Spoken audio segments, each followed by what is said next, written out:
Como esta es una conferencia que estoy dando en América Latina, obviamente hay que arrancar por un tronco común. ¿Y qué tenemos todos en común? Pues España. Por algo hablamos español, tenemos la misma cultura y el mismo pasado. Incluso si hacemos una línea transversal de nuestra historia política, vamos a descubrir que, por ejemplo, entrado el siglo XX, todos tuvimos un dictador medio loco, luego vino nuestra especie de Perón, todos tuvimos más de alguno de esos, luego tuvimos dictaduras militares, algunos tuvimos guerrillas marxistas, luego tuvimos sustitución de importaciones con la CEPAL, de ahí la mayoría tuvimos gobiernos de derecha en los años 90 que nos fallaron con el libre mercado, más adelante voy a hablar de eso.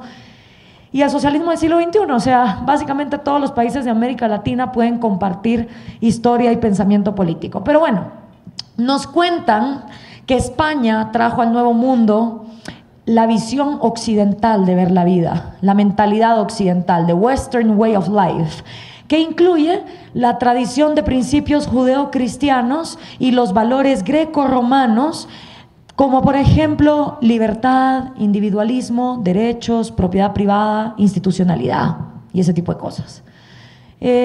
Y se nos cuenta que todas esas cosas fueron implementadas en el Nuevo Mundo por España. Pues ¿saben qué? Yo no estoy de acuerdo. Y José Ortega y Gasset, autor de un libro que se llama El hombre masa, escribió otro libro menos conocido, pero igual de importante, que se llama La España invertebrada. Y en ese libro José Ortega y Gasset se va a la España del siglo XIV y siglo XV para descubrir que España de occidental no tenía nada, que era un desastre de feudos violentos que estaban tratando de pelear por el poder y que realmente cosas como libertad, individualismo, propiedad privada, derechos, no se respetaban. Lo que realmente era España era un desorden, donde el individuo no valía nada. Lo que había ahí eran reinos y feudos, habían expulsado a los moros, que llevaban 8 siglos de estar ahí metidos, y en fin, Ortega y Gasset desarrolla todo el desastre institucional y social y cultural que era España en el momento en que a Cristóbal Colón se le ocurre descubrir América, buscando las Indias. Y en ese proceso donde España no estaba organizada, es que nos descubren a nosotros, ¿y qué van a hacer? Pues obviamente no nos van a dar lo que ellos nunca tuvieron.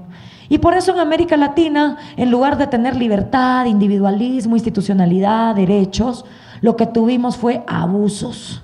Abusos económicos, abusos sociales, abusos políticos, abusos hasta psicológicos, que siguen siendo el lastre el día de hoy. Imagínense ustedes, Japón, hace 50 años le cayeron no una, 2 bombas nucleares.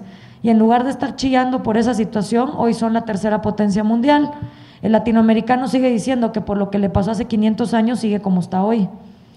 Entonces, esos abusos también tienen un trasfondo. Siguiente, por favor. Y hay otro autor que se llama Álvaro Vargas Llosa. Él es el hijo del premio Nobel Mario Vargas Llosa. A diferencia de su papá, que fue comunista al principio de su vida para luego darse cuenta de que las cosas las paga alguien, Álvaro como que tuvo las ideas más claras y escribió un libro que se llama Rumbo a la Libertad. ¿Por qué la izquierda y el neoliberalismo fracasan en América Latina?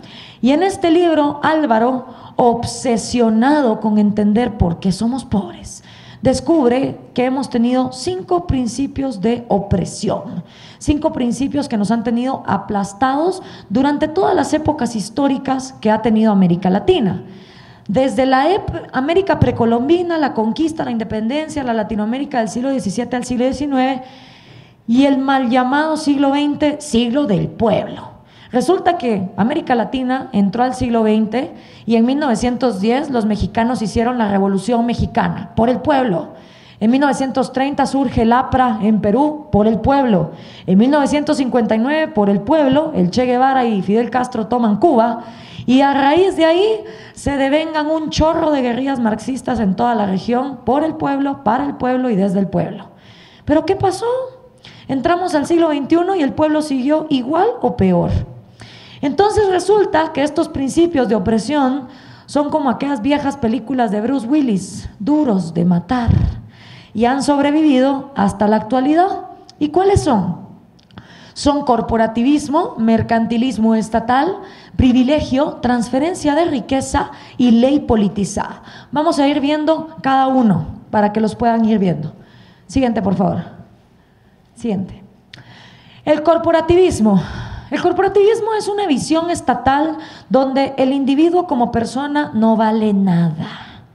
En este continente nos acostumbramos a que la persona como persona no vale absolutamente nada. Todo depende a qué club pertenezcas. Y dependiendo del club al que perteneces, tienes más derechos que el Estado te otorga. Por eso aprendimos a agremiarnos y hemos tenido en América Latina gremios de artesanos, gremios de comerciantes, gremios de artistas, gremios agricultores, gremios industriales, y si no estaba la iglesia o si no estaba el ejército. Pero la cosa es que si vos querías valer en la sociedad, primero dime a qué grupo perteneces y después te digo qué derechos tienes.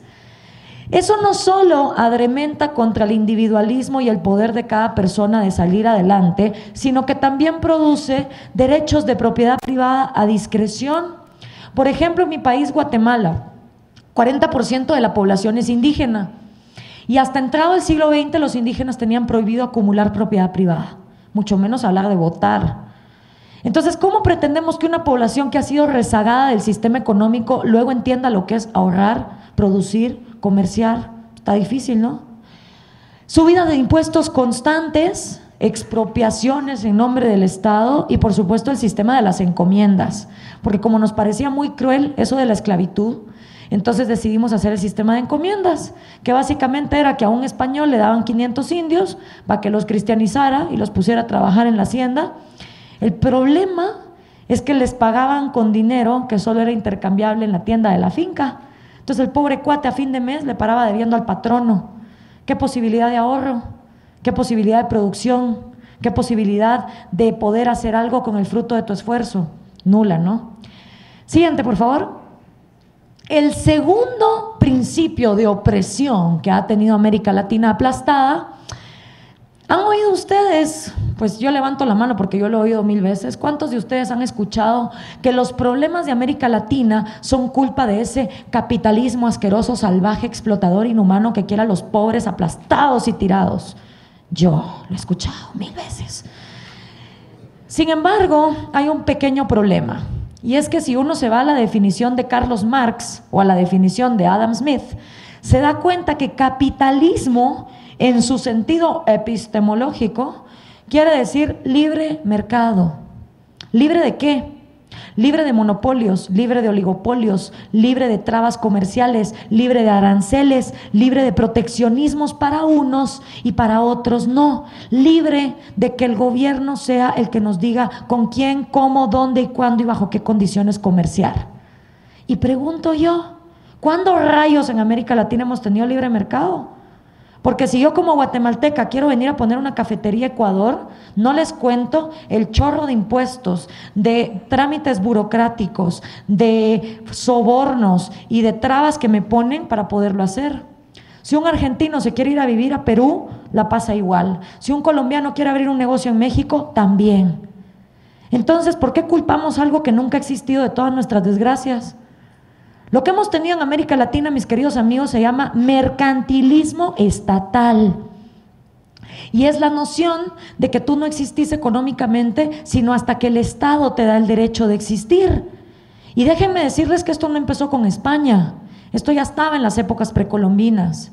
Porque otra gran mentira que nos cuentan es que las civilizaciones incas, aztecas, mayas, toltecas vivían en una especie de paz, tomados de la mano, bailando cumbayá. Y no hay mentira más grande que esa. Las civilizaciones precolombinas eran esclavistas, eran elitistas, eran racistas y eran excluyentes. Por eso fue fácil para Hernán Cortés, para Francisco Pizarro, para Pedro Alvarado y para todos estos cuates volarle la cabeza a líderes como Moctezuma y ponerse ellos, porque ya la sociedad estaba acostumbrada a ser aplastada. Entonces, lo que hemos tenido con ese mercantilismo estatal que también nos dicen es que España, con la visión occidental, nos trajo capitalismo. ¡Mentira! España tenía un monopolio absoluto de todo lo que saqueaban de las Indias y lo controlaban con una oficinita que estaba puesta en Sevilla, cerca del puerto de Cádiz, que se llamaba el Consejo de las Indias. Aparte de eso, los españoles le tenían prohibida la entrada al Nuevo Mundo a alemanes, gitanos, judíos, franceses, ingleses, árabes. Básicamente nadie que no fuera español podía venir aquí. No solo eso nos hizo xenofóbicos de todo lo que fuera distinto, sino que además nos impidió poder abrir el comercio con otras partes. Entonces vuelvo y pregunto, ¿cuál capitalismo? ¿Cuál libre mercado? Más de 1 millón de normas fueron decretadas para prohibir el comercio durante los 3 siglos de época colonial.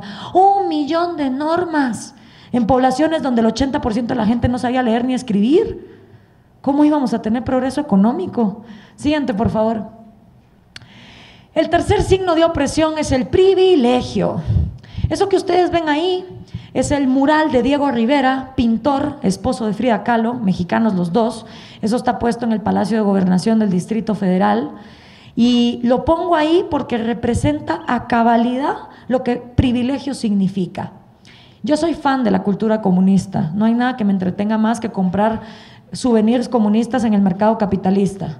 Cuando voy a México me meto en la casa de Frida Kahlo. Cuando fui a Budapest fui a ver las estatuas de Lenin y de Stalin que ahora tienen tiradas en un parqueadero a como 60 kilómetros de la ciudad. Cuando fui a San Petersburgo fui a ver el balcón donde Lenin se pronunció para la revolución bolche.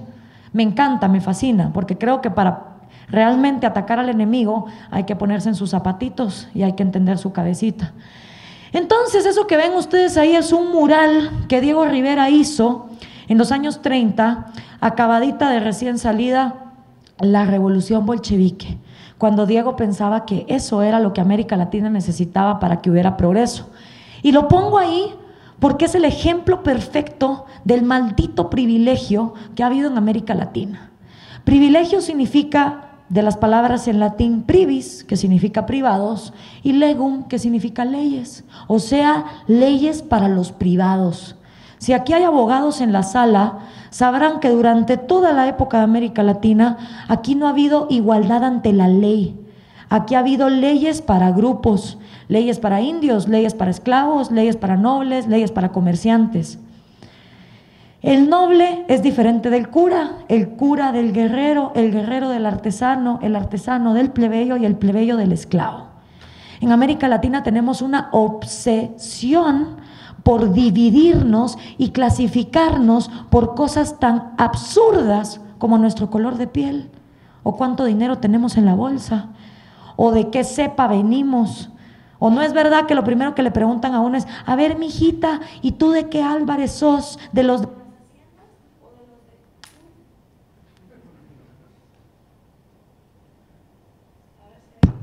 Ahí está. ¿De los de las haciendas o de los de las tiendas? Ah, de los Álvarez. Entonces a mí ese problema nunca lo tuve, porque yo llegaba a Guatemala y decía: no, yo vengo de inmigrantes cubanos de los 60, cero cepa. Pero sí, nos fascina clasificarnos por esas estupideces. Color de piel, clase social, colegio donde estudiaste. Y eso lo que ha logrado es que en América Latina no valoremos a la gente por lo que la gente realmente vale, por Dios santo: su cerebro, su mente, su mérito. Ese privilegio hace que uno no trabaje para subsistir, uno subsiste para mantener el Estado, que es bueno y es poderoso y nos ayuda a todos a salir adelante. Ese privilegio ha hecho que la movilidad social sea imposible, porque si naciste pobre, ni modo, te moriste pobre. Y si naciste noble, buenísimo, puedes rascarte el ombligo toda la vida que otro trabaja por ti. Esa es la historia de América Latina, señores. De ahí es de donde venimos. Siguiente, por favor. El cuarto principio de opresión es la transferencia de riqueza. En América Latina concebimos la riqueza como un pastelito. Un pastelito que lo que tenemos que hacer es dividirlo en más pedacitos para que haya justicia. ¿Sí o no? Y entonces durante siglos la riqueza se transfería de los que la producían, los que estaban abajo, a los nobles que no tenían que trabajarla. ¿Y qué propone el populista? Pues que no, que lo hagamos al revés, que en lugar de abajo para arriba, la onda sea de arriba para abajo, y que entonces los que producen mantengan a los que no producen. Sin embargo, ¿será que la riqueza se transfiere o será que la riqueza se crea? Y aquí me voy a poner en la parte Carl Sagan Cosmos de la presentación. Pensemos en el planeta Tierra, el planeta hermoso donde vivimos.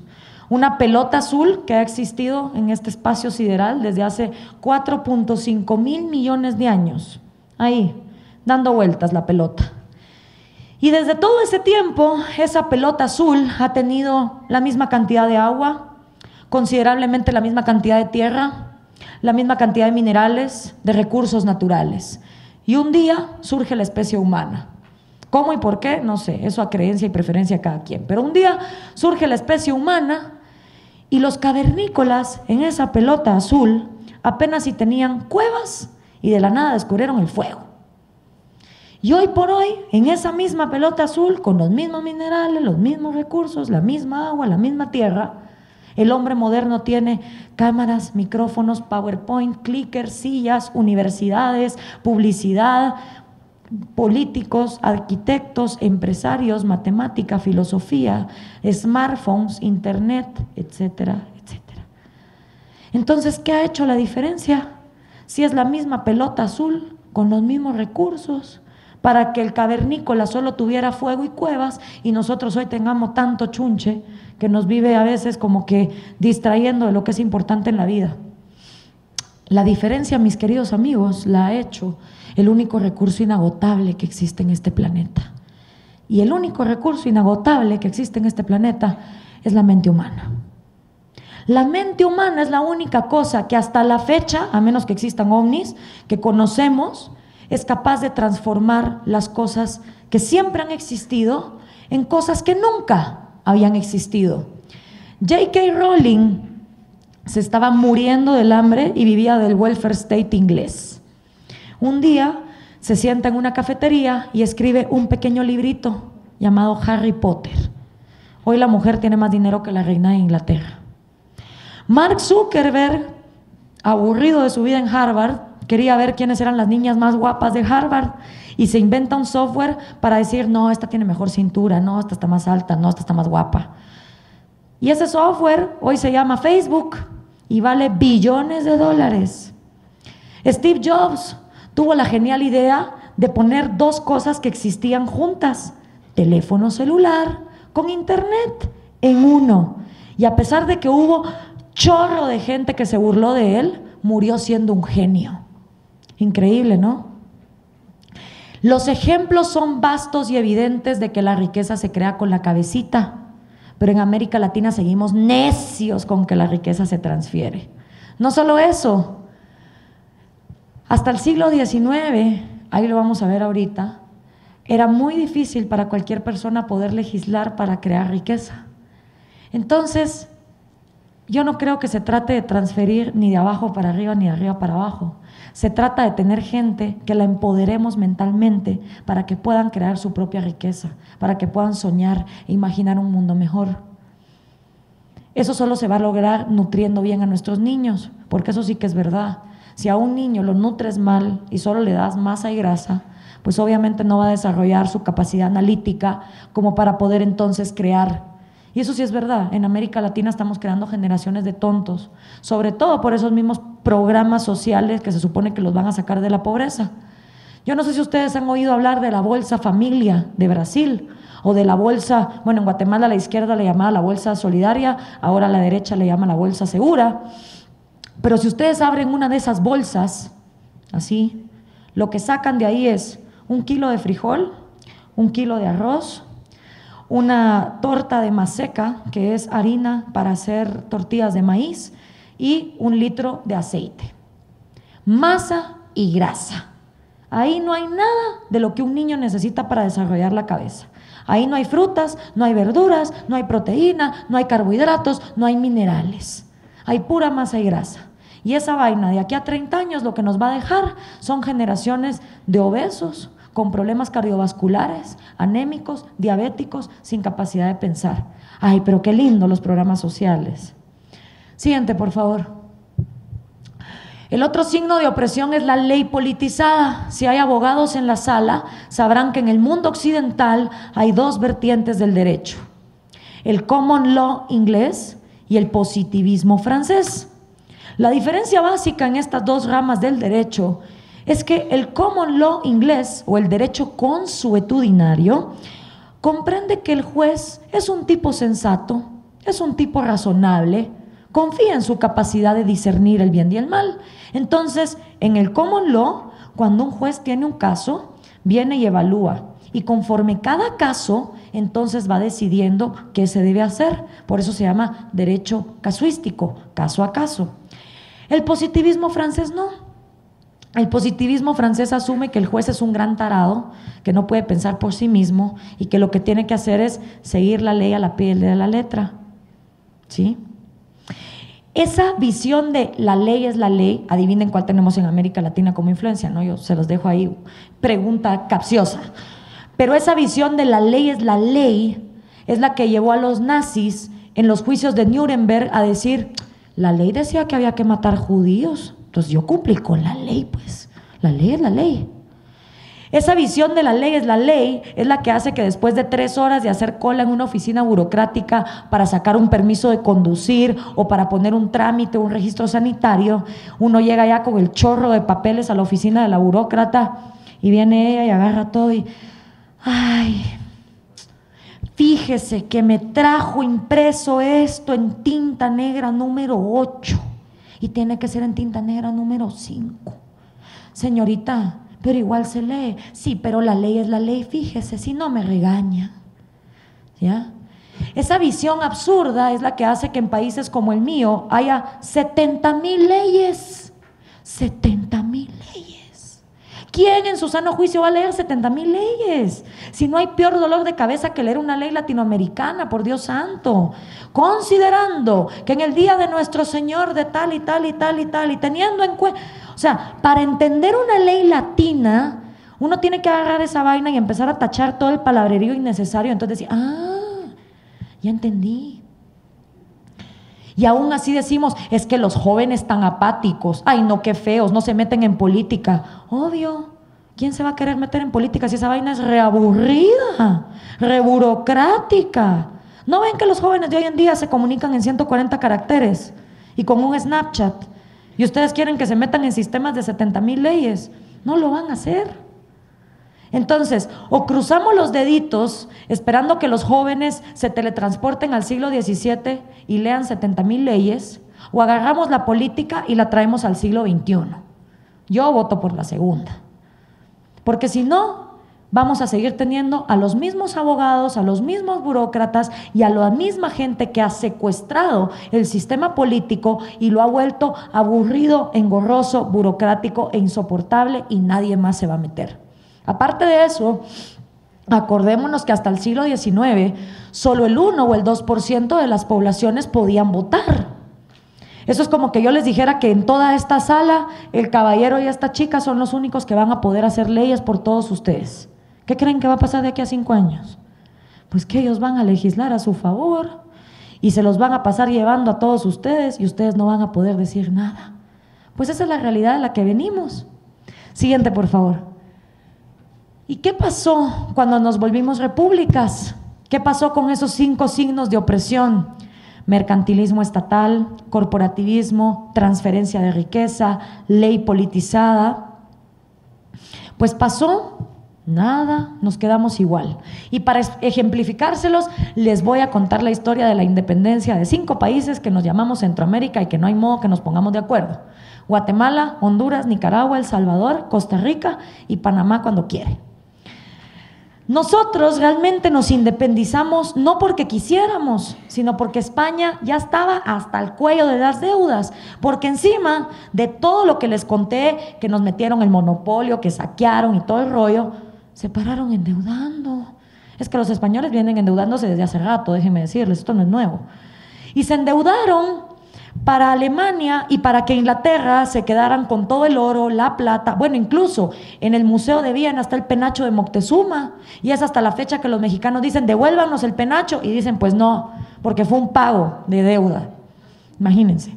Entonces España estaba en la quiebra y no podía más con nosotros.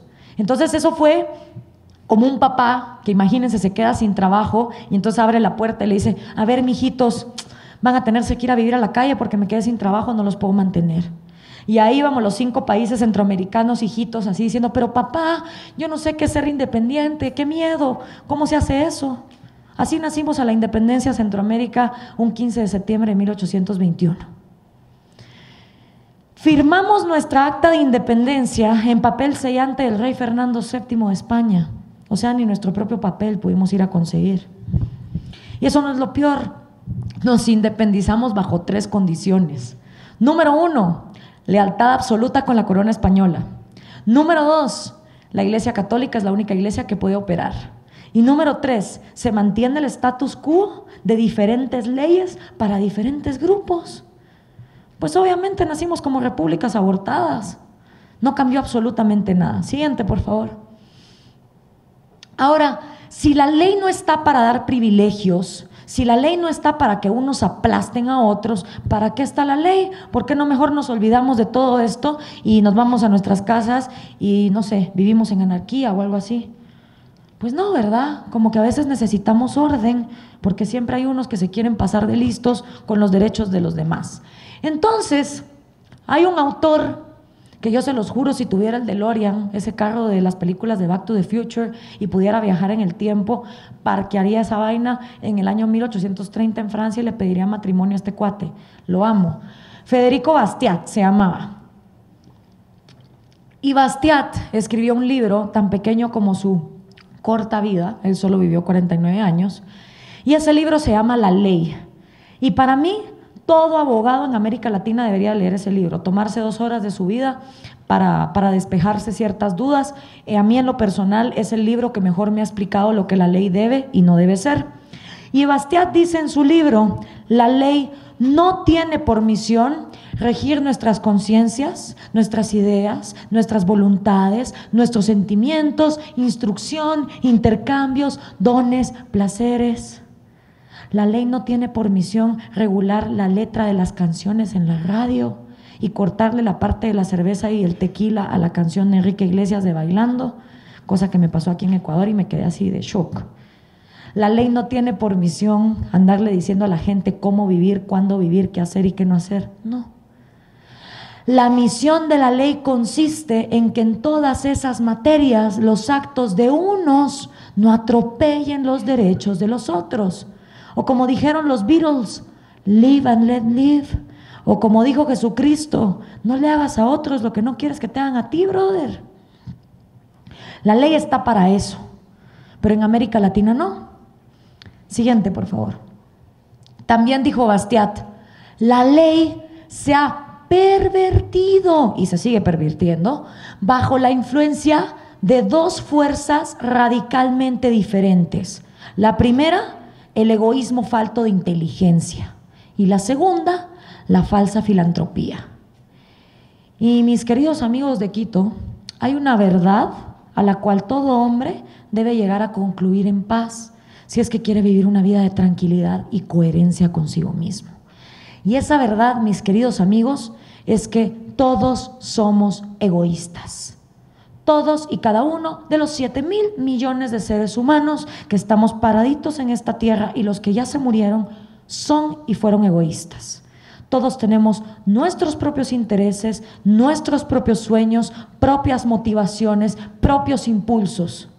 Todos y cada uno de ustedes tiene una razón muy específica por la cual está aquí sentado el día de hoy. Esa característica de que todos somos egoístas no solo es de los humanos, es de todo lo que está vivo. Jirafas, perros, gatos, mariposas, pececitos, aves, los dinosaurios, todo lo que está vivo, estuvo vivo y estará vivo es egoísta.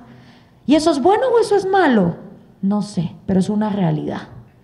Y más nos vale empezar a tener soluciones que vayan con nuestra realidad y no que vayan en contra de nuestra realidad. ¿Y por qué los seres humanos somos egoístas y todo lo que está vivo es egoísta? ¿No se han dado cuenta ustedes de una cosa? Todo lo que está vivo quiere seguir vivo. Todo lo que está vivo, desde que es una microcélula, lucha por su vida. Y para luchar por la vida, para buscar refugio, para cazar, para innovar, hay que tener el deseo de quererse superar y pensar en uno mismo. A mí me matan de la risa los jóvenes en Latinoamérica que quieren cambiar el mundo y hagamos revolución y saquemos 10,000 personas a la calle para quejarnos del gobierno, pero exigir que sea ese mismo gobierno el que nos dé la solución. No sé cómo la causa del problema va a ser la solución a los problemas, pero bueno, muchos jóvenes piensan eso y ahí van en hordas a exigirle al Estado que se porte mejor porque no les gusta lo que están haciendo. Ajá. ¿Y cómo rayos vamos a cambiar Latinoamérica si tenemos juventudes que no saben hacer nada más que delinquir? O los famosos ninis que ni estudian ni trabajan. ¿Es que el joven acaso no se ha dado cuenta que si primero no piensa en sí mismo, si primero no estudia, si primero no se prepara, si primero no aprende una profesión para conseguir un trabajo, no va a tener nada que aportarle a su sociedad? Si no pensamos primero en nosotros mismos, no tenemos absolutamente nada que aportarle después a la sociedad. Pero claro, en Latinoamérica se nos enseña que pensar en uno mismo es pecado mortal. Y por eso anda todo el mundo ahí de hipócrita diciendo, esto lo hago por el pueblo. ¡Mentira! Ni por el pueblo ni por nada. Yo les voy a contar una anécdota. Yo fundé un movimiento de reforestación de árboles para que vean que los que apoyamos el libre mercado somos conscientes que el planeta puede vivir sin nosotros. Nosotros, en cambio, no podemos vivir sin el planeta, así que más nos vale empezarlo a cuidar. Interés egoísta. Pero para yo poder hacer un movimiento de árboles hace 4 años, teníamos 2 opciones. O nos parábamos enfrente del Ministerio de Ambiente de Guatemala y le chillábamos que por favor reforestara, o hacíamos algo por nuestra cuenta. Y decidimos hacer algo por nuestra cuenta. Hoy por hoy llevamos 35,000 árboles sembrados. Pero para yo poder financiar esos pinches arbolitos, primero tuve que estudiar una universidad para entonces tener un trabajo, cobrar un sueldo y tener con qué hacer algo por mi país. Entonces los jóvenes lo primero que tienen que hacer es tener con qué aportar a su sociedad, porque de otra manera solo van a ser un lastre y una carga que se pone a gritar que el Estado lo cubra todo. Cuídense, ecuatorianos, cuídense muchísimo del político que les dice yo no tengo intereses personales, mi interés es el pueblo y nada más que el pueblo, yo no pienso en mí mismo. Cuídense, porque al menos que ese cuate sea un marciano, les está mintiendo. A diferencia de mucha gente en América Latina que se mete a la política, yo fui de las que antes de meterme estudié la carrera. Y déjenme contarles que no es como que un día llegué a clases y nos hayan dicho, bueno chicos, hoy vamos a ir a la clínica. Imagínense ustedes, nos hayan llevado a la clínica, ¿no? A sentarnos a todos y sale la enfermera con una inyección. A ver, pase adelante, ponga el brazo. Listo, con esta aguja le voy a estar retirando el gen egoísta. Listo, ya no tiene usted intereses personales. Vaya, sea político, predique. No, eso no pasa. Los políticos, igual que el resto de mortales, somos egoístas y tenemos intereses personales. Pero hay una gran diferencia. Cada ser humano escoge si va a ser un egoísta falto de inteligencia o si va a ser un egoísta inteligente. ¿Y cuál es la diferencia? Pues que los egoístas inteligentes o egoístas racionales entienden que su vida, su propiedad privada y su libertad tienen tanto derecho de existir como la vida, la propiedad privada y la libertad del resto de 7,000 millones de seres humanos que están en este planeta. Los egoístas faltos de inteligencia, en cambio, creen que su vida, su propiedad y su libertad está por encima de la de todo el resto de mortales. Y por eso se ponen a matar, a robar, a asesinar, a corromper, a delinquir o a montar empresas en el nombre del pueblo con las cuales ellas lucran con dinero ajeno. Cada uno de ustedes decide si va a ser egoísta racional o si va a ser egoísta irracional. Eso es voluntad de cada quien. Yo tengo un interés egoísta en estar haciendo lo que estoy haciendo. Primero que todo, abrí la bocota y 5 millones de latinoamericanos me apoyaron dándole share o dándole view en YouTube a mis palabras. Con lo cual, como le dijeron a Spider-Man, con un gran poder viene una gran responsabilidad. Y de la nada me empezaron a invitar a diferentes países para exponer mis ideas. Cosa que yo llevaba haciendo en Guatemala desde hacía 5 años. O sea, yo ahorita estoy viviendo mi especie de dream job, sin yo saber que ese iba a ser mi dream job. Cuando a uno le preguntan, ¿qué te miras haciendo hace 5 años? A mí me hubieran preguntado, ¿qué te miras haciendo hace 6 meses? Y en mi vida se me hubiera ocurrido que iba a estar en Quito, Ecuador, después de una gira latinoamericana hablando de populismo. O sea, ni de chiste. Pero mi interés egoísta en estar haciendo esto, a diferencia del montón de políticos que hay en Guatemala, no es llegar al gobierno y robar, 4 años, listo, ya tengo dinero para tenerme que ir a vivir fugado con 18,000 guardaespaldas, 80 K-47 en una casa blindada porque vivo preso de mi propia corrupción. No, ese no es mi interés egoísta. Porque a diferencia de la mayoría de políticos latinoamericanos, yo ya entendí una cosa: la corrupción de hoy, el dinero que los políticos se roban hoy, es la violencia del mañana. Y si yo robo hoy, lo único que estoy pagando a largo plazo es que a mi hija la violen sexualmente, la hija que todavía no tengo, que a mi hijo lo secuestren o que a mi padre lo asesinen. Eso es lo que los políticos no han entendido. Porque como son tan tarados que tienen una visión de aquí hasta su nariz, roban y no se dan cuenta que eso solo lleva al país a la perdición y luego crean violencia. Mi interés egoísta en estar haciendo lo que estoy haciendo es que yo vivo en un país que realmente es un paraíso tropical. Quien haya ido a Guatemala o se meta en Google realmente va a ver que es una nación hermosa. Pero lastimosamente yo no puedo caminar 3 cuadras sin que venga un brother y me ponga una pistola y me pida el celular. ¿Sí? Entonces yo ya me harté de vivir en un país que está cundido de narcos, de pandilleros, de corruptos, de madres que no atienden a sus hijos desnutridos, de gente que no se hace responsable de la consecuencia de sus actos, de juventudes que se traban la camiseta del Che Guevara sin saber quién es el cuate y solo exigen y no dan nada para su sociedad. Ya me harté de vivir en un país así. Y por supuesto que yo quiero hacer billete, pero ya entendí que para hacer billete tengo que hacer que todos en mi país puedan hacer billete por sus propios pies. Y la única forma de lograr eso es abriendo cabezas. Ese es mi interés egoísta y por eso estoy haciendo lo que estoy haciendo. Siguiente, por favor. Siguiente. Ese es el credo del Movimiento Cívico Nacional, donde yo trabajo desde hace 2 años. Básicamente nuestra razón de existir es rescatar la república. Y ahí lo que dice es que creemos en Guatemala como una república donde se respete el Estado de Derecho. Una Guatemala donde todos los ciudadanos seamos libres e iguales ante la ley.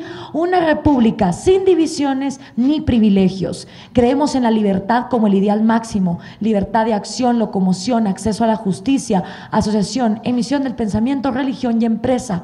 Creemos en el respeto a la propiedad privada, la economía de mercado y la protección a la vida como condiciones esenciales para el ejercicio de nuestros derechos. Creemos en la separación de poderes, su control recíproco, la elección democrática y en que juntos podemos rescatar la clase política de nuestro país. Esa es la razón de existir de nosotros y por eso cuando fui a Zaragoza y un profesor, Florentino Portero, habló de populismo, me vino pero de perlas, porque era justo el tema que nosotros tocamos en el MCN, donde hemos investigado e identificado que la república y el populismo son antítesis. Siguiente, por favor.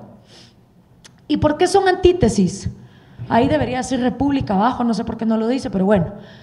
La república busca el equilibrio de poderes, ¿sí? O sea, que tanto el ejecutivo, el legislativo y el judicial tengan poder, sobre todo el poder judicial, que es el poder más prostituido y más abandonado de América Latina. La república busca la meritocracia, no la dinerocracia. Miren, yo soy mujer, pero yo estoy en contra de las cuotas para mujeres, para indígenas, para homosexuales, para lo que sea.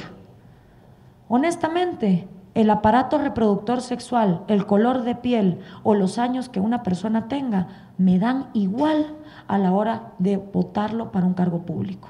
Yo lo que quiero saber es qué tiene en la cabeza y si tiene la capacidad suficiente para ejercer el cargo adecuadamente. El paquete fisiológico en el que venga envuelto me da igual. Ciudadanos empoderados, eso sí, la república se concibió para gobernar gente que es capaz de gobernarse a sí misma, no masas de borregos que se sienten incapaces de ser libres.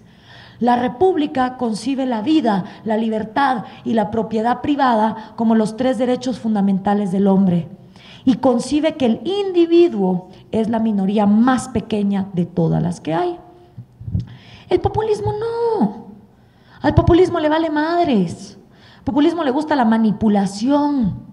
Por eso si ustedes ven los troll centers de Correa, de Cristina Kirchner, de Mujica, de Daniel Ortega, de Dilma Rousseff, porque todos los tienen, es como el mismo manual, se van a dar cuenta que los troles no debaten ideas, atacan personas con falacias, falacias ad hominem, falacias de generalización, insultos, humillaciones, porque no saben hacer otra cosa. Pagado por la CIA, neonazi burguesa, derechista recalcitrante. Todos dicen lo mismo, ¿ya? Cero racionalidad. Si un día Nicolás Maduro sale diciendo que Hugo Chávez le habló en la forma de un pajarito, toda Venezuela tiene que decir amén. Ahí debería decir corrupción permitida, obviamente ya les voy a explicar por qué la corrupción es la gasolina del populismo, y cero institucionalidad, ¿no? Destruir las instituciones. Siguiente, por favor. Ahora, populismo siempre ha habido, toda la vida. Con la prostitución y la política creo que son las tres profesiones más antiguas de la humanidad. Los romanos le llamaban pan y circo. Pero el populismo al que yo me estoy refiriendo y el que investigamos en mi movimiento es el del siglo XXI que está viviendo Latinoamérica, el populismo de hoy. ¿Y dónde empieza ese populismo? Empieza en 1989 con la caída del muro de Berlín y el desplome de la Unión Soviética. Cuando cae el muro de Berlín y se desploma la Unión Soviética, ocurren dos cosas en América Latina. La primera, la izquierda latinoamericana se queda sin plata. Las guerrillas marxistas ya no tienen AK-47 de gratis, ya no tienen granadas, ya no tienen bombas. Los partidos políticos comunistas se quedan sin ideólogos que los lleven gratis a vivir a San Petersburgo y Moscú para meterles comunismo. Las asociaciones estudiantiles también se quedan sin apoyo. Y como encima la mayoría de nosotros pasamos de dictaduras militares a gobiernos civiles, las guerrillas marxistas se quedaron pensando, bueno, ¿y ahora qué hacemos? Ya no hay a quién secuestrar, ¿a quién le ponemos la bomba? Entonces tenían que reingeniárselas para llegar al poder. Agarran un avión y llegan a Sao Paulo, Brasil, y celebran una cosa que se llamó el Foro de Sao Paulo. Y en el Foro de Sao Paulo empiezan a discutir, brother, ¿cómo vamos a llegar al poder? Porque ahora la vía violenta ya no se vale y ya no tenemos la plata de la Unión Soviética. Ah, pero tenemos petróleo, ¿cierto? Y tenemos todo el adoctrinamiento que Cuba lleva teniendo desde hace 50 años. Pues arranquemos con eso, ¿no? Y hacen una agendita. Esa pequeña agenda se llama Socialismo del siglo XXI y es lo que estamos viendo implementado hoy. ¿Y en qué consiste el nuevo juego? Pues el nuevo juego se llama democracia. ¿Y cómo se juega? Preguntaron en el Foro de Sao Paulo. Y entonces alguien contestó, es bien fácil, solo tenemos que convencer a una bola que vote por nosotros. ¿Y cómo los convencemos? Con populismo. Mira, pues, agarramos a Marx, la división de clases, le damos un twist, una nueva fórmula para el siglo XXI, dividimos a la sociedad con odio, le decimos a la gente que está mal porque otra está bien, nos votan, llegamos al poder y hacemos billete en paleta. Eso fue lo primero que pasó con la caída del muro de Berlín. Lo segundo que pasó con la caída del muro de Berlín en el contexto latinoamericano es que los recién creados gobiernos de derecha, los presidentes civiles, agarran otro avión, pero estos se van a Washington, D.C. y celebran una cosa que se llamó el Consenso de Washington. Y en el Consenso de Washington se iba a revertir el desastre que nos había recomendado la CEPAL de esa famosa sustitución de importaciones que nos metió en una desgracia en los años 70 y 80, donde todos paramos siendo enemigos de todos y todos levantamos fronteras y aranceles y nos mirábamos todos los latinoamericanos como enemigos comerciales, porque como somos países monocultivos, entonces tenemos que ser enemigos, absurdo. Entonces en el Consenso de Washington, los recientes presidentes de derecha levantaron la mano derecha a la altura del hombro y prometieron y juraron que iban a liberar las economías latinoamericanas. Había triunfado el capitalismo. El libre mercado había ganado a los comunistas feos y malos. Ronald Reagan y Margaret Thatcher eran los chicos de la cuadra. Sí. El pequeño problema es que cuando esos presidentes regresaron a sus países, privatizaron, vaya si no, privatizaron hidroeléctricas, telefonías, aerolíneas, ferrovías, correos, recursos naturales, minería, de todo. ¿Pero lo liberaron? No. Primero, no volvieron accionistas a los trabajadores de esa empresa, que era lo que tenían que haber hecho para que cada trabajador se sintiera parte de la nueva empresa. No. Y lo segundo que hicieron fue que lo privatizaron y las concesiones se las dieron a sus primos, hermanos, colegas, amigos del partido, amigos de la infancia, compañeros del kindergarten, a su rosca, pues. ¿Ya? Entonces, ¿qué pasó? No hubo libre mercado, pero en la mentalidad del latinoamericano, que su historia lo atropella antes de que él la analice y la entienda, el capitalismo es una miércoles. El libre mercado fracasó y nadie se dio cuenta que el libre mercado nunca hubo. Y entonces un día surge Hugo Chávez en 1998 y le dice a la región: el capitalismo imperialista yanqui es una basura, el camino es el socialismo del siglo XXI. Y detrás de él, Fidel feliz. Ha de haber salido de la refrigeradora donde lo tienen metido en la isla y ha de haber dicho: menos mal. Vaya hombre, ya tengo a quien pasarle la estafeta del comunismo para que se reparta la miseria en otra región del continente. Feliz. Y detrás de él vino Rafael Correa, Evo Morales, Dilma Rousseff, Lula da Silva, Cristina Kirchner, Daniel Ortega y toda la conga, uno detrás del otro. Eso no es lo peor. Lo peor es que los de derecha, que habían quedado remalparados por las pésimas privatizaciones de los 90, voltearon a ver a los de la izquierda y dijeron: brother, hay que ser populistas.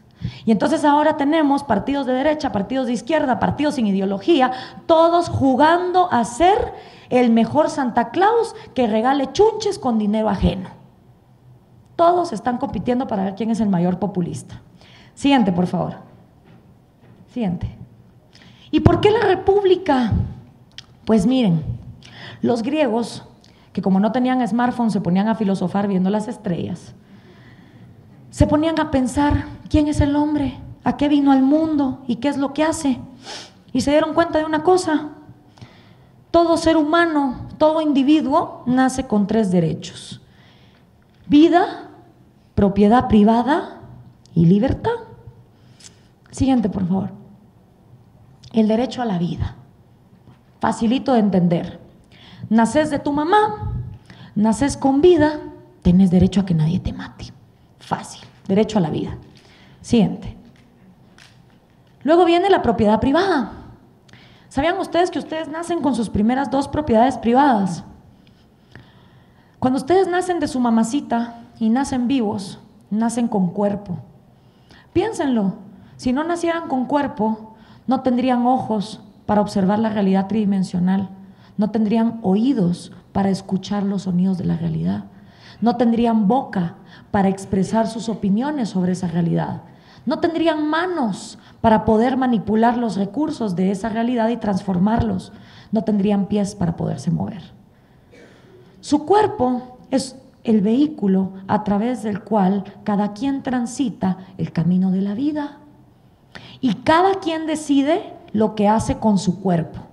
Cada quien decide si le pone un tatuaje a su cuerpo, si lo engorda, si lo adelgaza, si lo emborracha, si le mete drogas, si lo pone a ejercicio, si no le da ejercicio. Cada quien decide. Tu cuerpo es tu primera propiedad privada. Y como lo trates, te tratará él a ti. Tu segunda propiedad privada con la que naces es tu mente. Tu mente es un software mental único, como una computadora, mejor si es Mac, así no se traba tanto. Y el día que naces, ese software mental hace pling y se prende. Y entonces empezás a absorber conversaciones, cariños, tristezas, alegrías, libros, películas, anécdotas, viajes, experiencias, divorcios, infidelidades, muertes, alegrías, amistades. Y el día que mueres, esa computadora hace shutdown y se apaga.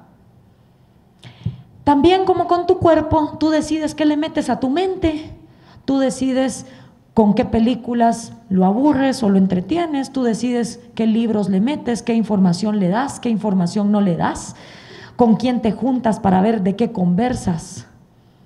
Y conforme mejor lo ejercites con una cosa que se llama lectura, que es el ejercicio de la mente, pues vas a tener la capacidad de resolver los problemas que se te vayan presentando en la vida. cuerpo y mente, primeras dos propiedades privadas de cada ser humano. Y con esas dos eres capaz de adquirir todas las demás: empresas, autos, aviones, yates, helicópteros, viajes, centros comerciales, lo que quieras. Tercero, siguiente por favor, la libertad. El derecho a ser libre. Porque si tú naces con vida, con cuerpo, con mente, pero te ponen una cadena con una pelota de hierro, no te podés mover, no podés trabajar, no te podés expresar. Regresemos a la de la República, porfa. Gracias. Vida, propiedad y libertad. 3 derechos fundamentales en cada ser humano. ¿Y saben qué es lo más bonito y hermoso? Que existen en cada uno de nosotros sin impedir que existan en los demás. Que yo esté viva no impide que ustedes estén vivos. Que yo tenga cuerpo y mente no impide que ustedes tengan cuerpo y mente. Que yo tenga la libertad de expresarme en Zaragoza no impide que ustedes tengan la libertad de expresarse en Quito, Ecuador. Vida, libertad y propiedad. Pero pasó, como está pasando en América Latina, pasó en Grecia también, y hubo un grupo de gente que dijo: no, esos no son los únicos 3 derechos. Hay otros derechos: derecho a la salud, derecho a la educación, derecho a vestimenta, derecho a jugar, derecho a trabajar. Y próximamente, en la Carta Universal de Derechos Humanos de las Naciones Unidas, el derecho universal al Internet. Por cierto, derecho a sillas hay, porque ahí hay algunas vacías por si alguien se quiere sentar y no seguir parado. Ahí quedan bastantes lugares.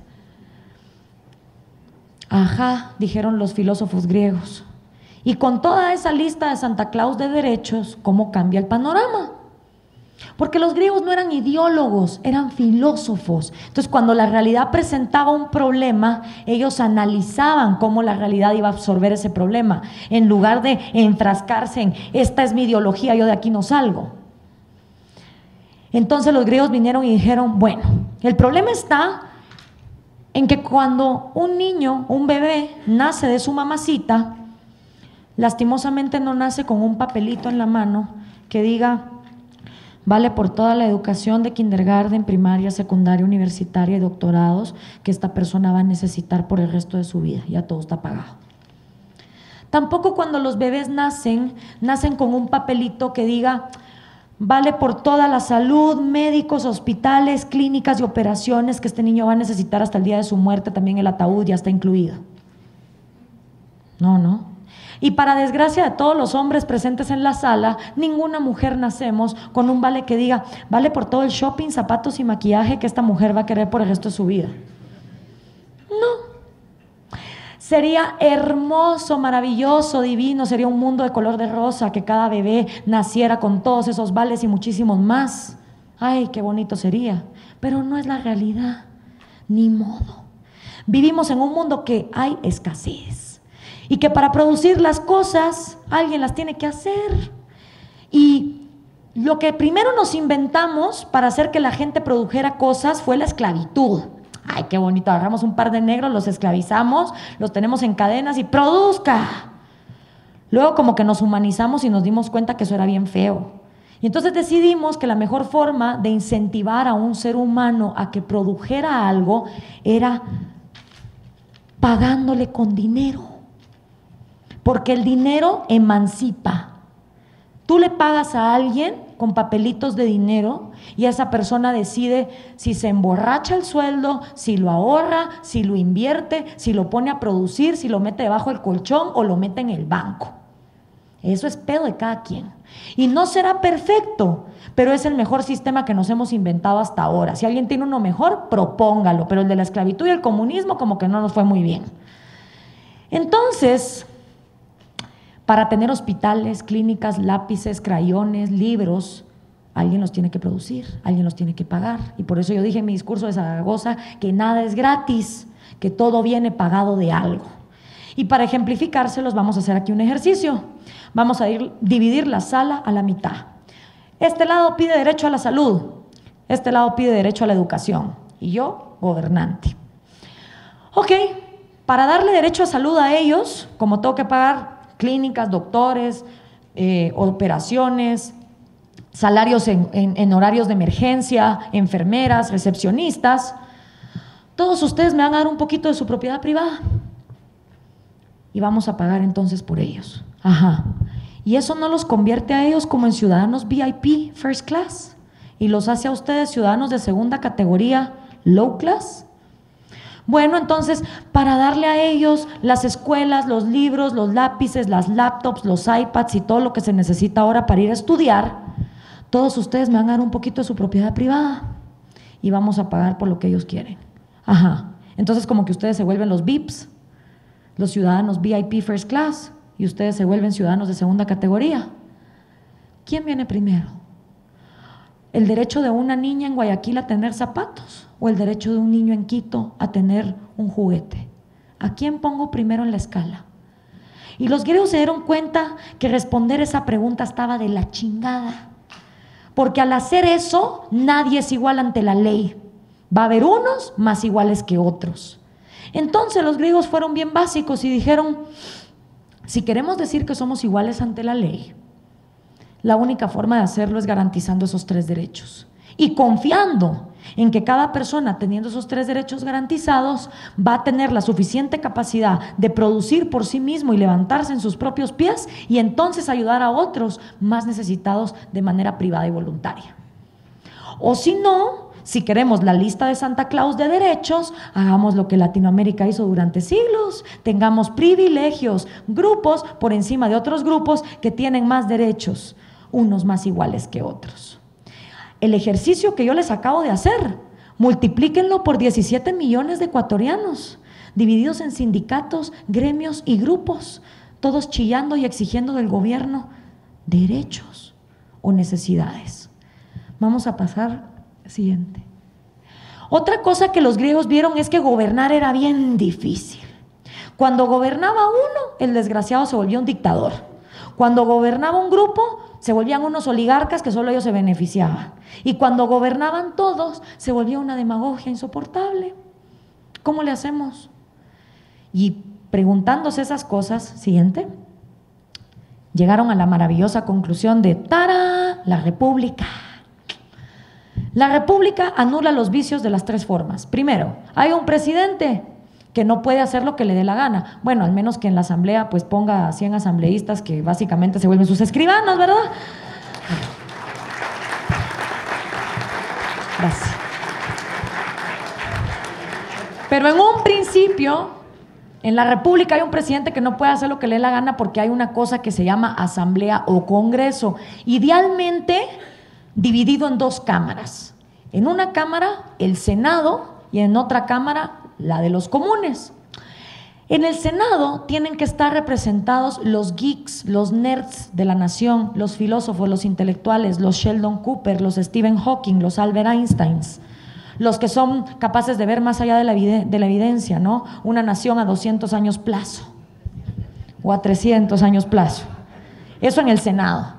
Y en la Cámara de los Comunes tiene que estar la gente que está viviendo el aquí y el ahora, los que están chambeando, los que viven en la realidad del hoy, el carnicero, el carpintero, el maestro, el albañil, el publicista, el empresario, el abogado, el arquitecto. El objetivo de un congreso es que ambas partes estén todo el día dialogando, discutiendo e intercambiando ideas, para entonces legislar y llegar con el presidente y decirle: hasta aquí tu límite, papito. ¿Sí?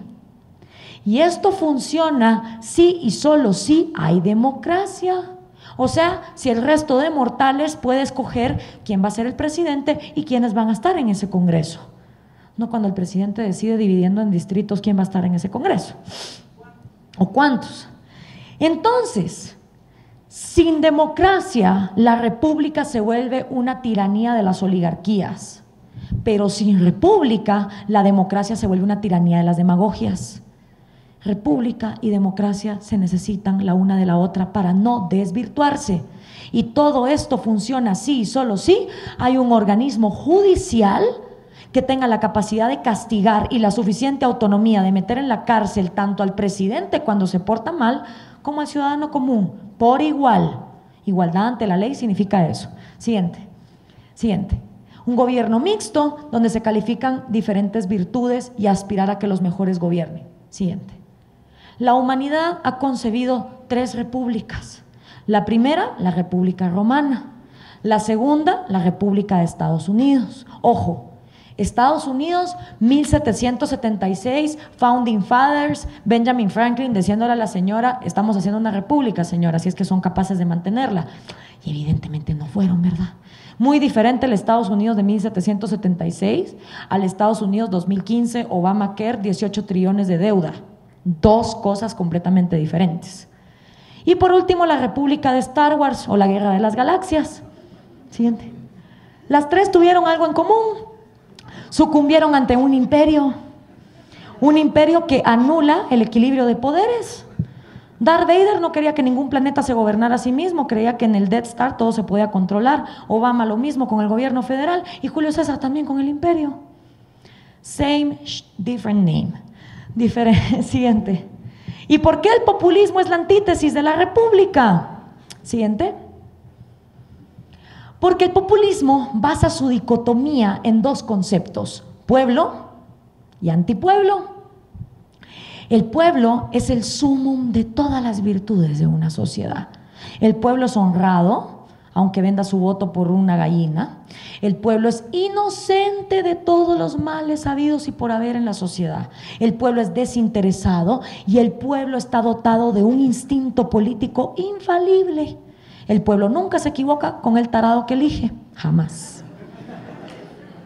No solo eso, pueblo se vuelve sinónimo de gobierno y todo lo que está en contra del gobierno no es pueblo, es antipueblo. El antipueblo representa la causa de todos los males habidos y por haber en una sociedad, incluyendo maremotos, terremotos, huracanes, bombas nucleares, crisis económicas, lo que sea, culpa al antipueblo.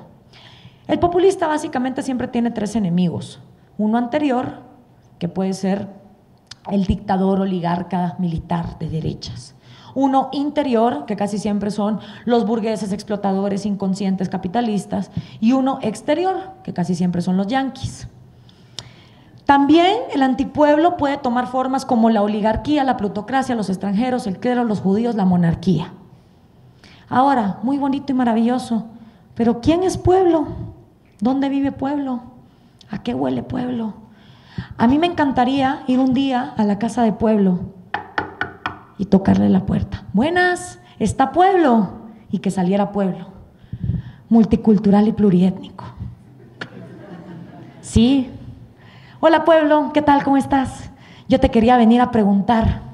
Pueblo, todo el mundo habla en tu nombre, pueblo. Cristina Kirchner habla en tu nombre, Dilma Rousseff habla en tu nombre, Michelle Bachelet habla en tu nombre, Rafael Correa habla en tu nombre, Evo Morales habla en tu nombre, Hugo Chávez habla en tu nombre, Fidel Castro, el Che Guevara, Adolfo Hitler habla en tu nombre, Lenin habla en tu nombre, Stalin también. Pueblo, todo el mundo habla en tu nombre. Y todo el mundo dice que quieres una cosa o quieres otra. ¿Qué quieres tú, pueblo? Ya así de verdad, acabemos con esto de una vez. No, ¿verdad? Pueblo no existe. Pueblo no llora. Pueblo no siente. Pueblo no respira. Pueblo no ríe. Pueblo no tiene hijos. Pueblo no trabaja. Pueblo es una palabrota que la humanidad se ha inventado para entender la vida en colectividad. Eso es todo. Lo que realmente habemos somos individuos con cuerpos únicos y software mentales únicos. Eso es lo que habemos. Pero a la hora de que un populista habla, todos somos pueblo. ¡Ta huevos! ¿Quién quiere ser antipueblo? Nadie quiere estar del lado de los malos. Y desgraciadamente no ha llegado el día en que Rafael Correa les mande a los ecuatorianos por debajo de la puerta de sus casas una guía telefónica más o menos que diga: de ahora en adelante, de 17 millones de ecuatorianos partidos por la mitad en 8.5, de este lado, con nombre y documento de identificación, estos son pueblo. Y de este lado, con nombre y número de identificación, estos 8.5 millones son antipueblo. Claro, es que si al menos hicieran eso, uno vendría, agarraría la lista y diría: ah, bueno, me tocó ser antipueblo, me jodí. Pero ya sabría uno de qué lado está. Pero no, ¿verdad? No nos dividen. Entonces, a la hora del discurso, todo el mundo es pueblo. Qué bonito, ¿no? Nadie quiere pagar las cuentas. Siguiente, por favor. Y así es como empieza el manual del populista. Primero, insertar odio en la sociedad, dividiéndola en pueblo y antipueblo. Cuando una sociedad se odia, ya no coopera entre sí, ya no dialoga, ya nadie se quiere ocupar de los huérfanos, de los animalitos, de los ancianitos. Y entonces surge el populista y dice, yo Superman, yo me voy a hacer cargo de todo. Y la gente en la sociedad dice, dale brother, si quién quiere encargarse de esto. Una vez el populista llega al poder, el siguiente paso es eliminar del legislativo cualquier oposición. Y si de 137 asambleístas 100 pueden ser míos, mejor. Así se vuelven mis escribanos. Siguiente paso, comprar jueces para evitar juicios y castigos. No podés tener un organismo judicial que empiece a denunciar las atrocidades que comete el Ejecutivo, porque entonces tu plan no te va a funcionar. Y si no los podés comprar o no los podés amenazar y mandarlos a callar, entonces haces como Kirchner, Operación Nisman. Después, reformar la Constitución es vital. Para ponerle como las niñas en secundaria, ¿no? Yo voy a gobernar forever and ever, together, forever. Y si después de la muerte puedo regresar y seguir gobernando, lo hago también. Que quede ahí el artículo por si algún día descubren la vuelta a la vida. La resurrección, exacto. No solo se reforma la Constitución para eso, sino para debilitar a los otros poderes y empezar también a limitar los derechos de propiedad y las libertades económicas. Esa es una gran ventaja que tienen ustedes ecuatorianos, tienen la dolarización, que eso hace que su presidente no pueda venir a imprimir billete y dispararles la inflación al 35% con esta inflación como está pasando en Argentina. Es una gran ventaja. Pero aparte de eso, hay que eliminar la libertad de prensa y la libertad de expresión, porque si haces todo eso y todavía tienes una prensa libre que lo denuncia, como que no, ¿verdad? Entonces, ¿qué hay que hacer? Bueno, meterle cadenas a María Josefa Coronel a la mitad del programa, o venir y denunciar al Universo y meterle una multa de 40 millones de dólares. Y todo eso para al final anular al individuo y a sus 3 derechos en nombre del pueblo. Siguiente, por favor. Siguiente. Yo también, como estoy en un continente futbolero, estoy diciendo una analogía de fútbol para explicar la diferencia entre república versus populismo. Básicamente la república, en un estadio de fútbol, entiende que el gobierno es un árbitro y que los ciudadanos están lo suficientemente empoderados como para poder jugar en la cancha al juego de la vida. Aunque sean fortalecidos como Cristiano Ronaldo o sean chaparritos y rapiditos como Lionel Messi, pero según la República se asume que cada ciudadano es capaz de usar sus mejores capacidades para adquirir la mejor vida posible, siempre y cuando se respeten los 3 derechos.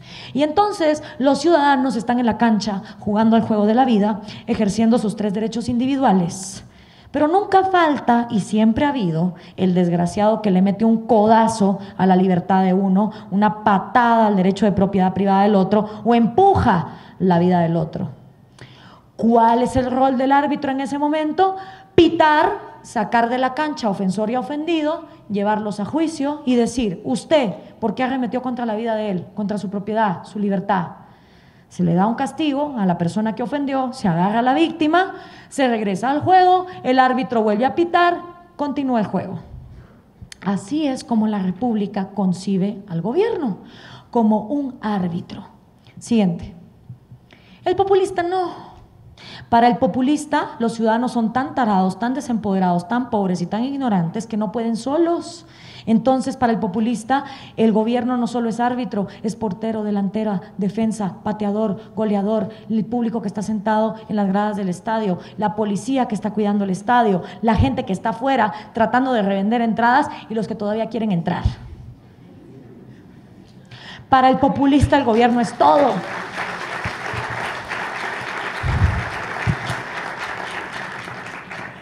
¿Y cómo le hace el populista para pasar de pinche árbitro a hacerlo todo?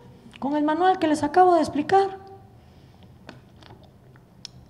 El populista pasa a ser portero, delantero y goleador en el momento en que toma el legislativo y elimina la oposición.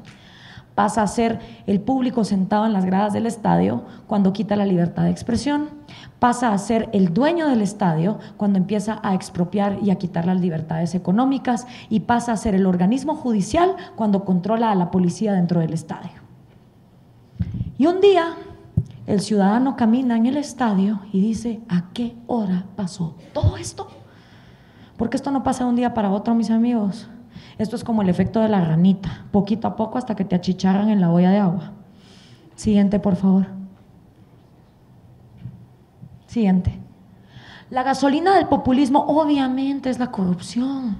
Necesitas un desorden fiscal espantoso. Necesitas en 8 años meter 38 impuestos para entonces tener más dinero. Necesitas despilfarrar por todas partes para maquillar el país de progreso con carreteras, escuelas, hospitales, donde si adentro no hay medicinas ni maestros capacitados, ¿qué importa? Pero ahí está la fachada para que todo el mundo diga: qué bonito, cómo está progresando.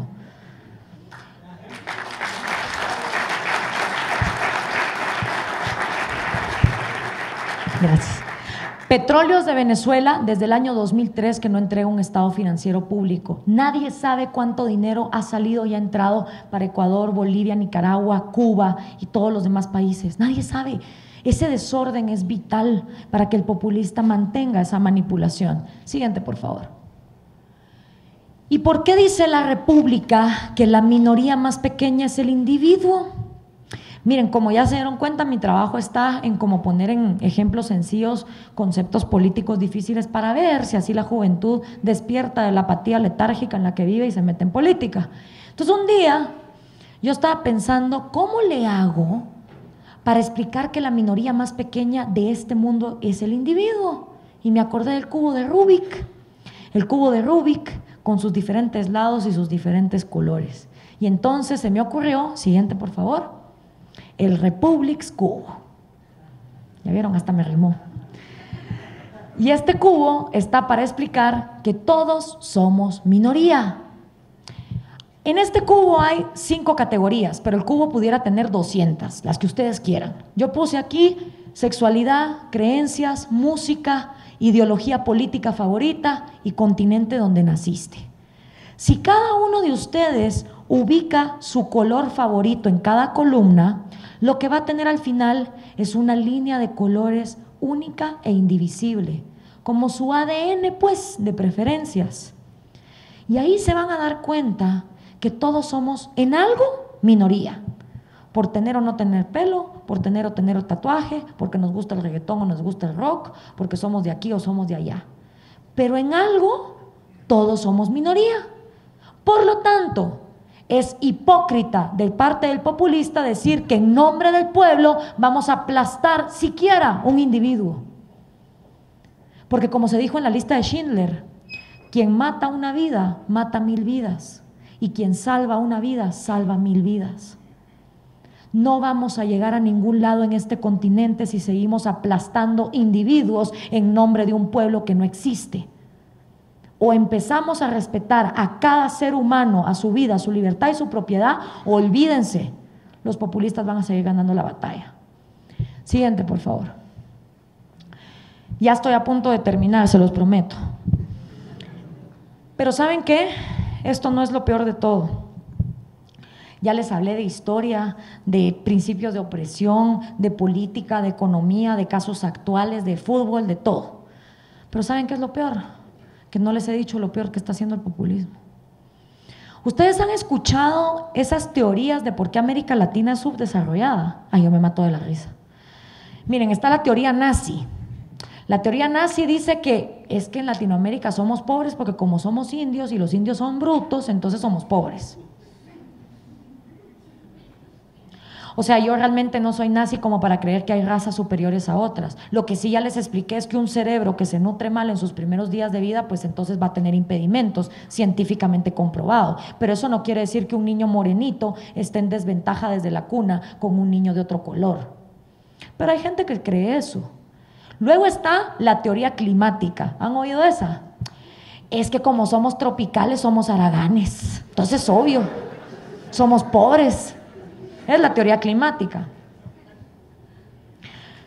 Y hay regiones en el mundo donde hay un calor infernal espantoso, como por ejemplo en Guayaquil, que me la pasé súper astral, pero qué calor. Y lo único que me contaron de ese lugar es que siempre ha sido zona comercial. Entonces no me vengan con mentiras. No somos tropicales y haraganes. Podemos ser tropicales y productivos, claro que sí, pero con las adecuadas instituciones. Y mientras más viajo por América Latina, más me convenzo de que somos una de las regiones más ricas en recursos naturales. Sin embargo, desiertos como Israel y Taiwán nos ganan la batalla.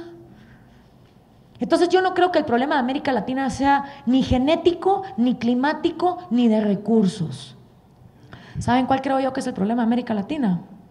Psicológico y mental. Y ese es un problema bien jodido de resolver, porque solo depende de cada quien. ¿Y cómo les enoja a los periodistas? Fíjense cuando les digo eso. ¿Cómo se cambia el populismo, Gloria? ¿Cómo sacamos a Maduro del poder? ¿Qué predices de aquí a 25 años? ¿Qué es lo que va a pasar? Brother, depende de cada mente, de todas y cada una de las mentes. O sea que yo tengo que empezar por mi Facebook a tirar ideas. Ajá. O sea que yo tengo que empezar por leer de diferentes ideologías y definirme ideológicamente. Ajá. O sea que yo tengo que usar mi cuenta de Twitter para empezar a tirar ideas. Ajá. O sea, no hay fórmula mágica, así como para sacar a 10 millones de una vez a la calle y cambiar esto. No les gusta esa respuesta. Pero para mí, ahí está el problema. Psicológico, señores. Y todo empieza con el círculo del victimismo que le da paso al populismo. Primera parada, educación de victimismo. Si aquí hay padres de familia, y obviamente todos somos hijos de alguien, acuérdense de sus años de escuela. Cuando ustedes iban a la escuela, en kindergarten, la mamá siempre se encarga que la nena vaya con las trenzas bien hechas, que el niño vaya con la mochila de Spider-Man o de Superman o de He-Man o del superhéroe del año para que no le hagan bullying, ¿verdad? Los manda al colegio. Después en la secundaria, cuando llega el día de la graduación, que la niña se ponga el mejor vestido, que vaya al salón de belleza, que le hagan los colochos, le pongan las uñas, la maquillen hermosa, al chico que le metan el traje Hugo Boss, la corbata más linda, lo perfumen bien y vámonos a la fiesta de graduación porque los niños se graduaron del colegio. Todos los padres latinoamericanos son así y cuidan todos esos detalles. Pero cuéntenme ustedes, ¿cuántos de los papás aquí presentes o hijos aquí presentes se acuerdan de haber abierto el libro de estudios sociales o de historia de sus hijos en quinto primaria o sexto primaria? Para saber qué cuento le estaban contando a sus hijos, víctimas de qué los estaban haciendo. Porque por mucho que esté la lonchera de Spider-Man y el vestido del año, lo más importante de pasar por la escuela es lo que queda en la cabeza. Y es en la escuela donde a nuestros niños les están enseñando a ser víctimas. Víctimas de los yanquis, de los españoles, de la oligarquía, del conflicto armado que ni siquiera vivieron, del dictador militar que lleva 80 años muerto, de cualquier cosa. Y para ejemplificarlo, siguiente por favor. Universidad de Buenos Aires, Facultad de Derecho, año 2014, mes noviembre. Gloria muriéndose de las ganas de ir al baño y eso era lo más cercano que había. Entro y me encuentro con el stand de la Cámpora. ¿Sí? Y entonces leo un cartel que dice que la universidad se pinte de pueblo. ¿Quién es pueblo? La izquierda está con Cristina y con el Proyecto Nacional Popular y Latinoamericano. Súmate a la militancia. PCCE Universidad. Revolución es sentido del momento histórico. Fidel Castro. Regresemos, por favor. ¿Víctimas de qué los estamos haciendo? Y el problema es que la gente que crece como víctima luego tiene baja autoestima, fíjense. Luego se siente que no puede con su propia existencia, que vino a este mundo a sufrir, que hay judíos, aliens o una mezcla de ambas en una teoría de conspiración medio sionista que los tiene aplastados con los hilos de la popetería que no los va a dejar salir adelante. Ustedes se sorprenderían de la cantidad de jóvenes que creen que hay una conspiración que los tiene aplastados y todos los días se lo repiten en la cabecita. La gente con baja autoestima no se la cree. Cree que vino a este mundo a sufrir, a ser miserable. Cree que si sus papás fueron alcohólicos, ellos están destinados a ser alcohólicos. Creen que si su mamá fue prostituta, tienen derecho a ser misóginos y machistas con la mujer. Creen que si vivieron en un barrio donde solo había pandilleros, ellos tienen derecho de robar. Y no solo eso, la gente con baja autoestima es insegura de sí misma, ¿sí? Siempre le anda preguntando a la sociedad qué debe hacer, qué debe pensar, qué debe decir, a dónde debe trabajar. A mí nunca se me va a olvidar, hace como 8 años me llamó una vez un chico a la radio. Gloria, te llamo, porque claro, uno en la radio luego ya hablando estas cosas se vuelve consejero y medio de todo el mundo, ¿no? Psicólogo y terapista y de todo. Entonces me llama este cuate y me dice, Gloria, yo quiero estudiar italiano, pero es que todo el mundo me dice que es re difícil. Puchica, le dije yo. O sea que me vas a decir que te llamaron 6.999.999 millones de personas. No, hombre, ¿cómo así? Bueno, tú me dijiste que te llamó todo el mundo, descontándote a vos, ese es el resto de la humanidad. Ay, no, pues, o sea, mis amigos, pues. Ah, tus amigos es todo el mundo, ok. ¿Y cuántos de ellos hablan italiano? Ninguno. ¿Y entonces por qué le hacemos caso a gente que nos dice cómo vivir, que no sabe de lo que habla? Entonces yo, que sí me tuve que calar el italiano porque viví 4 meses en Roma y esos cuates, el inglés, pero ni por de chiste, y el español mucho menos, le dije, no es verdad. El italiano es súper fácil de aprender, sobre todo para alguien que habla español. Aparte es un excelente ejercicio porque vas a ampliar tu vocabulario 4 veces más. Inseguridad en nosotros mismos. ¿Qué va a decir la sociedad de mí? Esa inseguridad también lleva a los chavos a clavarse la t-shirt del Che Guevara sin siquiera wikipediar quién era ese asesino.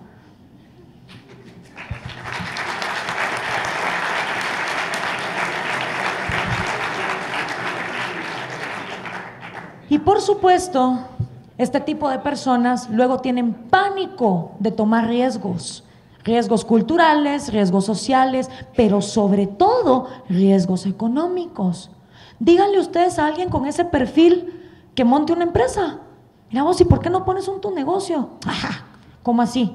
Con yo, mío, de mi dinero mío, de mi bolsa mío. No, hombre, estás loco, brother. Imagínate, yo pongo la empresa y me voy a la quiebra. ¿Qué hago? Bueno, pues te levantas y puedes, no sé, buscar una ayuda, bla, bla, bla. No, manito, estás loco. No, Dios guarde. Entre los judíos, los ovnis, los sionistas y los cientólogos que tienen el mundo aplastado y conspirado, yo no voy a poner una empresa. No, hombres. Pero claro, esta gente con este perfil todavía quiere ser millonaria, todavía quiere las casas, las mujeres, los smartphones, los carros, los viajes. ¿Y entonces cómo le hacemos? Y un día voltean a ver al gobierno y tlin, tlin, tlin, se les iluminan los ojitos como que fuera máquina de bingo en los casinos de Las Vegas. ¡Bingo! Claro, me meto a la política. Fácil. Me tiro de presidente, de alcalde, de prefecto, lo que sea. Entro al gobierno, agarro el dinero del pueblo, monto mi negocito, me hago millonario. Y si me va bien, buenísimo, agarré el dinero que ni era mío. Y si me va mal, ¿qué importa? El marrón se lo come el pueblo y como pueblo no es nadie, nos jodemos todos. Y eso sí, una vez llego a la presidencia, me encargo que la educación siga siendo de victimismo, atrasada, retrógrada, de memorización, donde a los niños en lugar de enseñarles valores, les enseñan la pinta, la niña y la Santa María que no les sirve de nada. Y entonces, plan perfecto, pero hay un pequeño detalle, ¿cómo convencemos al pueblo que vote por mí? Porque imagínense ustedes que ahorita entrara por acá el próximo candidato a la presidencia de Ecuador. Y entonces aparece, ¿no? Pueblo de Ecuador, yo vengo aquí a postularme como su próximo presidente. La verdad es que yo fui educado como víctima, tengo baja autoestima, soy inseguro de mí mismo. No he podido superar los problemas de alcohol de mi papá y por eso no permito que ninguno de ustedes tome los domingos.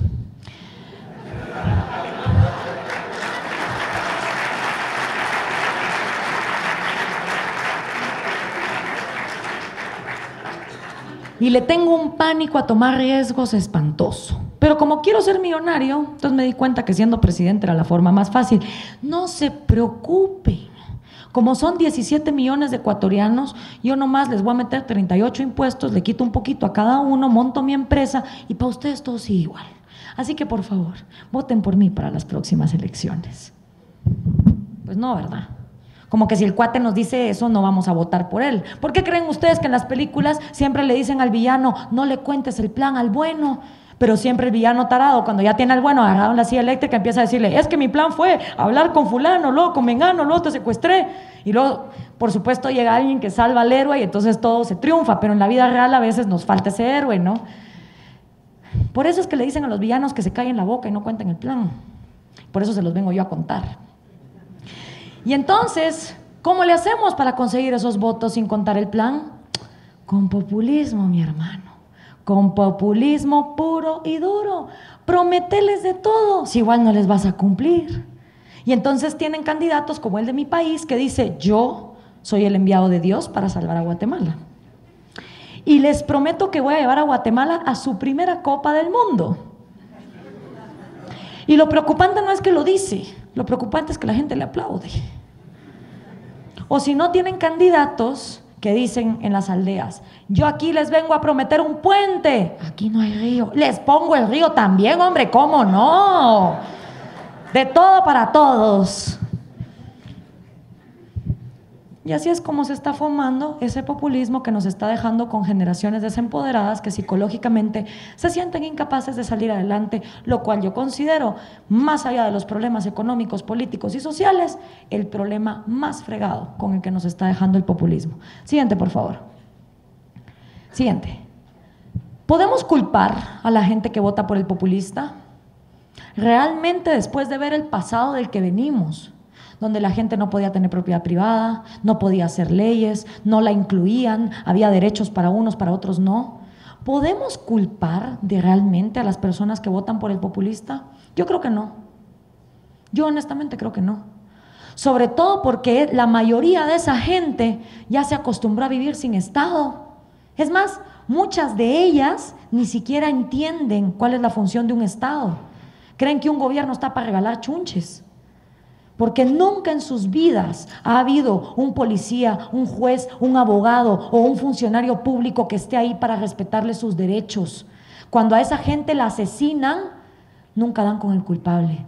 Cuando a esa gente la violan sexualmente, no meten a las personas a la cárcel. Cuando a esa gente le roban, no hay nadie para responder por ellos. Cuando a esa gente la extorsiona un pandillero, como pasa en mi país, que se cobra impuesto de guerra a las tiendas, los policías son cómplices. Entonces esa gente ya se acostumbró a que su vida, su propiedad privada y su libertad no valen nada. Y cuando llega el populista a la aldea y promete el puente y promete el río, en la mentalidad de esa persona que sigue siendo egoísta racional, piensa, ajá, aquí viene este desgraciado a ofrecer el puente, el río y la copa del mundo. Obvio no lo va a cumplir. Pero cuando le entregan la gallina, la bolsa de comida, el material de construcción, esa persona toma ese objeto material y dice, por lo menos algo le saco a este desgraciado. Por lo menos esta gallina es mía, este chancho es mío, esta bolsa de comida es mía. Y ese objeto material, esa dádiva, viene a satisfacer una sed de justicia que jamás ha sido satisfecha. Entonces, señores, la única forma en que vamos a lograr que la gente que está en lo más bajo de la pirámide de Maslow deje de votar por los populistas es ofreciéndoles una república que les dé justicia y les dé un sistema jurídico que les respete su vida, su propiedad privada y su libertad.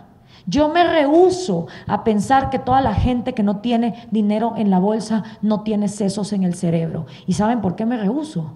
Porque hay 3 millones de guatemaltecos que se cruzaron uno de los desiertos más jodidos del mundo con tal de ir a vivir en un país que sí les garantizara su vida, su propiedad privada y su libertad, cosa que su patria no puede hacer por ellos. Entonces yo me rehúso a pensar que toda la gente pobre lo que quiere es un regalo. Yo estoy segura y he conocido miles de personas en pobreza que lo que quieren son oportunidades y que se les respeten sus derechos.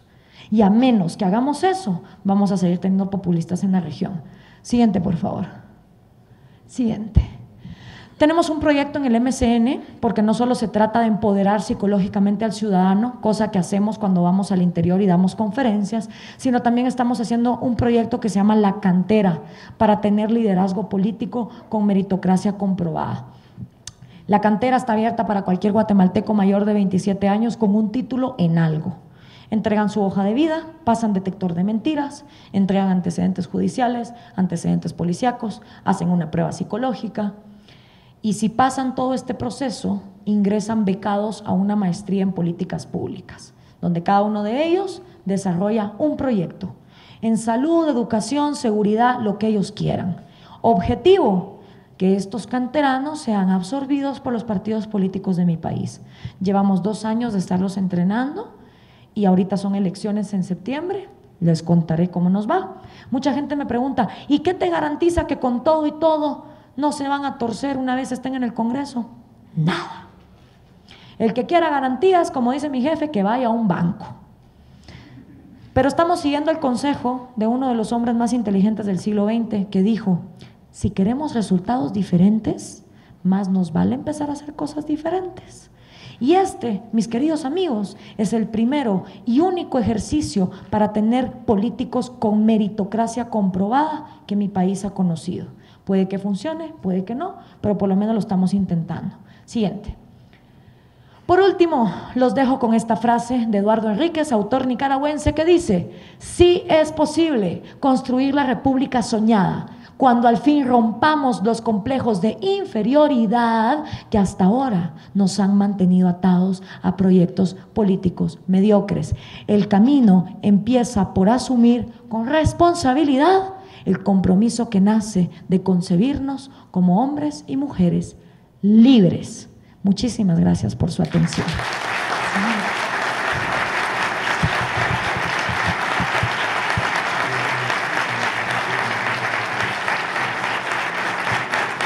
Muchas gracias. Gracias.